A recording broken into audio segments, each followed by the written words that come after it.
Alright, YouTube, we are back with part two of homesteading. Just some food for thought. I will continue. So basically, if you're giving up your job for a more self-sufficient lifestyle, you're going to have to think of some ways to identify sources of income. That bare minimum you're still likely going to need to pay property taxes for sure. If you're homesteading, like I said, in part one you get up to a $50,000 tax break. Um, you have to think about potential utilities as well as things like the phone bill, internet bill, especially if you have kids and you're going to homeschool them. You got to think about, can you get internet, as I said in part one. You're going to have some savings in case of emergency, in case your furnace breaks, your air conditioner breaks, the animals get sick, your family member gets sick. You're gonna have to be smart to have multiple streams of income for your homestead. You may try selling milk, wool products, extra produce, and many things like you can make soap, sell it online, easy crafts, honey. Honey's a great one to sell. Lavender, saffron, whatever you can sell. Just in case she hits the fan and your crops die, or you find there's no more demand for one of your income sources, then you have to have something else to fall back on. Obviously, you don't want to spread yourself too thin, but it's not that uncommon for homesteaders to have 5 or 10 different products or sources of income. Key thing, think big, start small. If you try to do big from Jump Street, unless you have the funds to do it, you're going to end up in a situation that you don't want to be in. You don't need to wait until you have, you're waiting for your dream to have a big farm to begin. You can start your journey with homestead right away. Homesteading is a mindset and lifestyle as opposed to where you live and how you live. Let's see. Whatever your situation is, even if you're living in an apartment, you can still start moving towards a more self-sufficient lifestyle this week, today, tomorrow, the next day. If you have a sunny window, you can start growing your own herbs or lettuce indoors.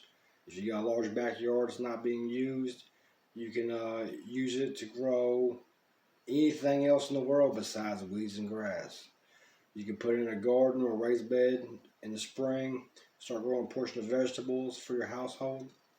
Make sure that you pick vegetables that your family's actually going to eat, or you're just going to waste space and waste time.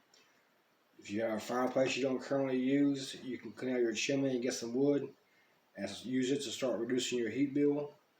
Obviously, you can gradually add more and more projects, even if only make 1 or 2 small lifestyle changes per year. Things will really start to add up over time. You can start raising chickens or beekeeping in your backyard, as I said. You can just be sure to check out the local bylaws and make sure that those things are allowed first. Homesteading is about basically what feels right to you. You can define your priorities and do things, in an order that makes sense to you. If you want to, tend to your chickens at midnight, that's your choice. Speaking of midnight, another thing you have to think about when you homestead is, are you scared of the dark? When you go in the country and you go outside, it's dark as a mother bleeper outside. And sometimes it's ominously scary. You'll hear sounds, you'll hear creaks, you'll hear noises. I know it's kind of fucking creepy. Buy some guns, buy some dogs, and you'll be fine. Anyways, for some people, self-sufficient energy may be a priority, so you may want to invest in solar panels, as I said in part one. If you mind paying for gas and electricity, but you want to start, you just fine too. You can start raising livestock right away for egg and meat production.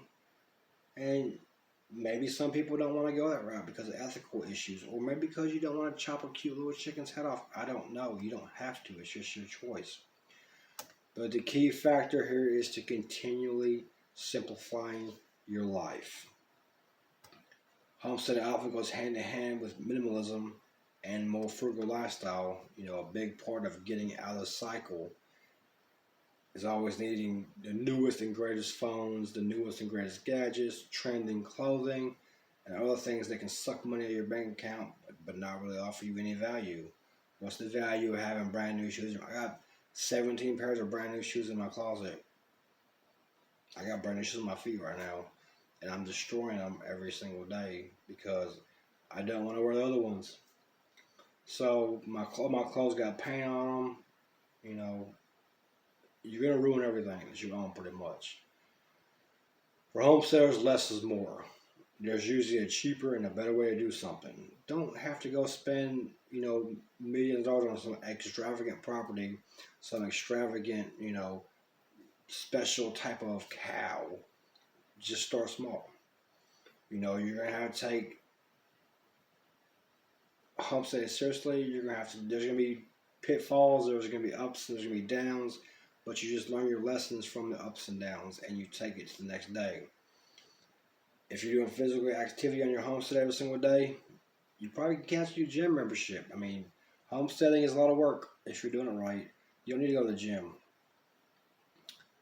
Another key thing is learn how to preserve food. There's a ton of different ways to preserve food, but the ideal of food preservation in general is becoming a bit of a dying art, sadly. Even if you're picking up one food preservation skill like canning, pickling, freezing, cold storage, dehydrating, or smoking, it can help you cut down a lot of food costs. I mean, if you could smoke some turkey, some ham, you can smoke any kind of meats. You can dehydrate them. Canning is pretty simple. You just buy the cans. You put water in a pot. You put the can on top of the can in the pot. About this much water in there and some vinegar, and you steam it. And then you put an oven on 250 for 30 minutes, whatever. You put your canned goods into your cans, and then you can you can re-cook those if you want on 250 for 30 minutes, and presto, you're done. If you're growing your own fruits and vegetables, obviously, learning to preserve is an absolute must, unless you just want. I got 97 cantaloupes growing right now.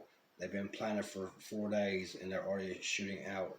I've got about 120 cucumbers growing. I got, I don't know, about 212 watermelons. I've got 97 pumpkins and a shitload of corn. I got potatoes growing, apple trees, lemon trees, lime trees. I got grapefruit trees. I got orange tree, plum tree. I got grapes. I got blackberries, blueberries, elderberries.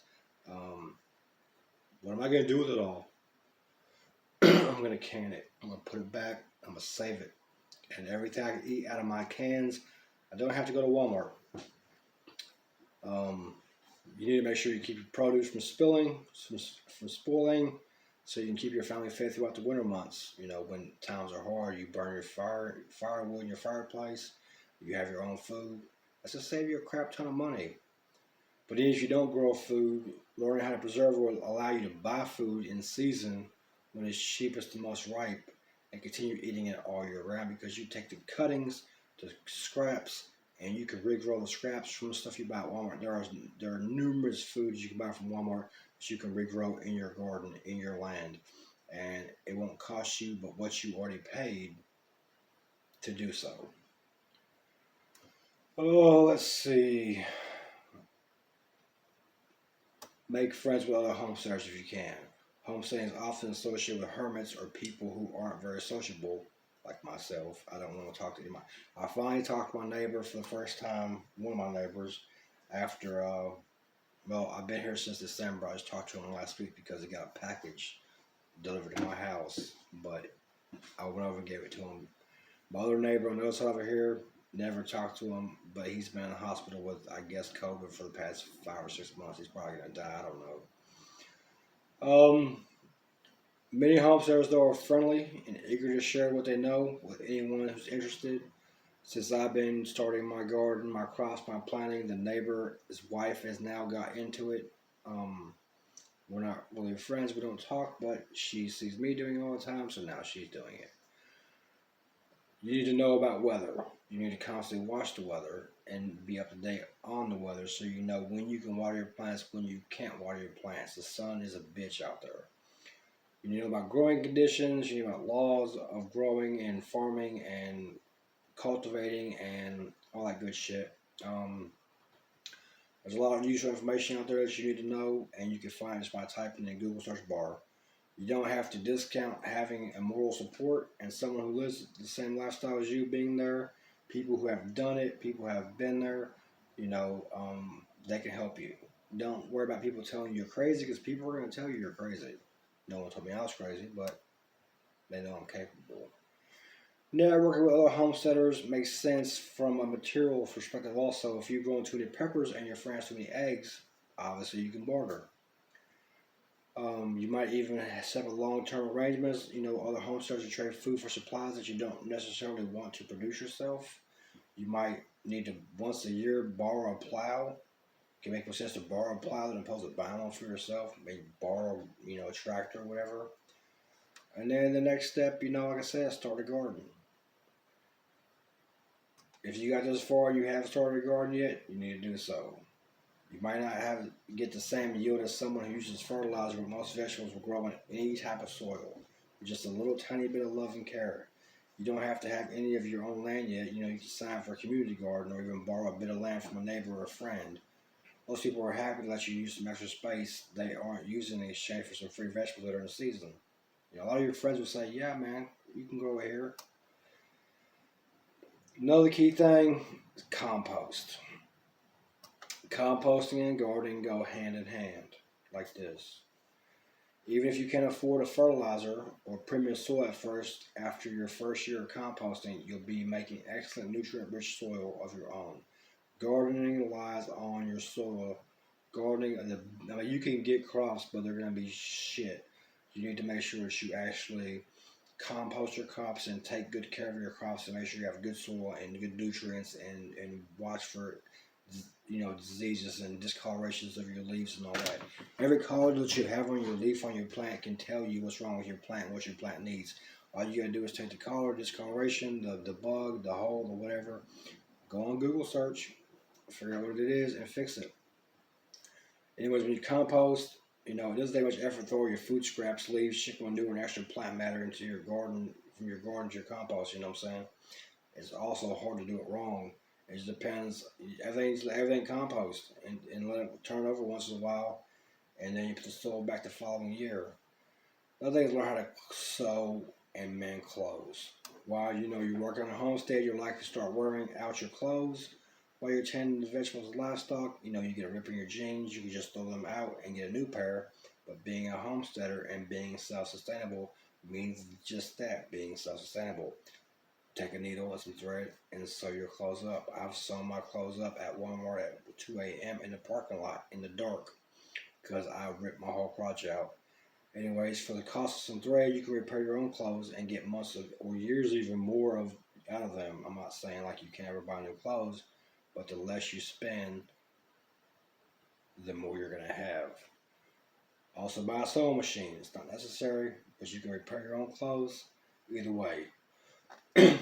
Learn how to build and learn how to repair is the next step, next stage, next thought. Sewing is a good start, but in terms of learning how to repair and the extent of the life of your clothing that you own, but you also want to expand your knowledge and other skills as carpentry as well. Now you say, I'm not a carpenter. I am, fortunately, but you don't have to be a carpenter. You have YouTube. YouTube it. Your solutions don't need to be pretty, but the things need to keep working. Building things like tables, cabinets, and even a barn yourself will save you a lot of money if you're able to do it yourself. So, those are pretty much the basic tips. And then just think about it, plan it, and then don't procrastinate. Just do it. Or just skip the planning and just go do it. Just never forget it and do it. It's not super hard. Learn about permaculture. You can look for land online, for homesteading. Look for property rights, acreage, water. Common homestead activities are basically sustainable energy generation, keeping livestock, chicken, goats, pigs, cows, bees, etc. Preserving and canning, fishing and hunting, maintaining trackers and other equipment, chopping firewood and forestry, producing milk products like butter, eggs, and butter and cheese. Why you should start a homestead. Number 1, homestead exemptions. Number 2, security. Number 3, pride. Number 4, less stress. Number 5, environmentally conscious. Number 6, better physical health. And number 7, increased confidence. And number 8, family bonding. And we're going to go into those things in the next video. Thank you all for watching.